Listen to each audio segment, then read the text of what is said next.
also regarding more of your constitutional rights that have been under attack from that Arizona crazy person.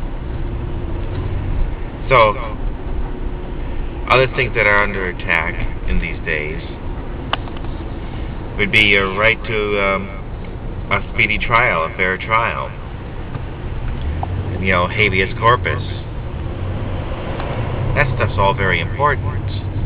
But thanks to the Patriot Act and other things, there are people that are sitting in jails without even being charged. They're just being warehoused, being stored, being tormented, with no charges, and no court date, and no defense. So there's nothing. Well, what would you defend them from? They're not charged with anything. They're just being warehoused. So that's under attack. These are all attacks on our Constitution. And the next one that's coming up also is in regards to immigration. They're going to say this amendment that where people who are born in the United States are automatically citizens because they were born here. That's going to come under attack. They'll say if you were born here of parents who are legally here. And that means lots of litigation for the lawyers. Billable hours. So there's more to it than meets the eye. Our founding fathers had a lot of foresight. They had years to think of this stuff. And they had years of oppression. So they pretty well thought it out. And they made those rights to be specifically the way they are for a good reason. The right to keep and bear arms.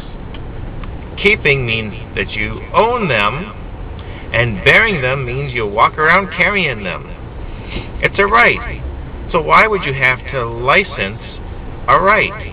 I don't know. There's things here that they've let unconstitutional laws get made, and I think it needs to be looked at. There's a purpose behind allowing people the right to keep and bear arms.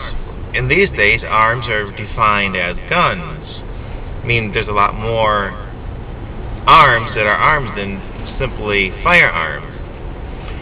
And one reason you could say is for hunting, because in the olden days, hunting was a common means of obtaining food and self-defense. Like if you're out in the wilderness and a bear comes after you, or bandits. We still have bandits and bears today too. And the other purpose of it is in relation to another part where it talks about a well-regulated militia, which means people who keep and bear arms and are trained in the proper use of the arms. This should be part of public school, that they know how to properly handle and manage weapons, and if they don't, if there's something wrong, they may have physical or mental issues that need to be dealt with. But the idea here is that then you don't need such a big military budget, because instead of having the great army of the Republic and the Imperial Stormtroopers, you have the People's Army of everybody in their house.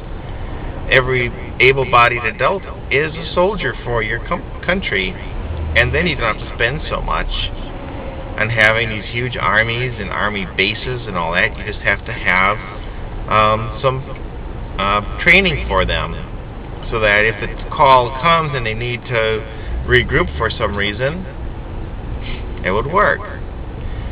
It also means that you just can't go and have all these crazy imperial wars of invasion and usurpations, because you're responsible for your area, not for some other country.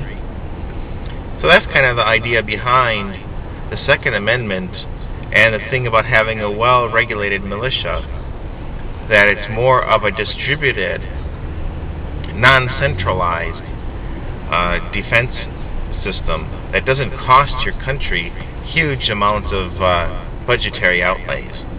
I just thought I'd mention that in passing. So, I should get the camera pointed at my face more often. But anyway, that's all I have to say for today. That we're in danger because all of these events, they seem to be orchestrated. They seem to be, too much of a contrived coincidence to have just happened out of the blue. And I think it's, an attack on the American Constitution in the way that we design our system to work. So, until later, be seeing.